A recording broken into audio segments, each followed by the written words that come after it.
TRS party మిమ్మల్ని పంపించిందా? పార్టీలు నడిచినా ప్రభుత్వాలు నడిచినా ఎక్కువ రోజులు నిలబడేటటువంటి ఆస్కారం ఉండదు. Where was the need for మీరు ఎందుకు లెటర్ రాయవలసి వచ్చింది? ఆ లెటర్ లీక్ ఎందుకు అయింది?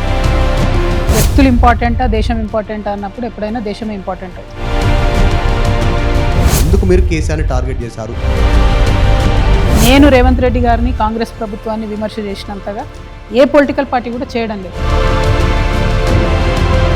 కవిత ఎందుకు వాళ్ళ గురించి మాట్లాడలేదు? నాతో క్లోజ్గా పనిచేసినటువంటి అనేక సెక్షన్స్ని అడగండి మీరు. తన సొంత ఎజెండాతో మాత్రమే బయటకు వచ్చారు, దాంట్లో పబ్లిక్ ఎజెండా లేదు. ఎందుకు సస్పెండ్ చేసిరు అన్నది బీఆర్ఎస్ పార్టీ వాళ్ళు ఇంతవరకు చెప్పలేదు. కేసీఆర్ కవితను తిరిగి పార్టీలోకి రమ్మని ఆహ్వానిస్తే వెళ్తారా?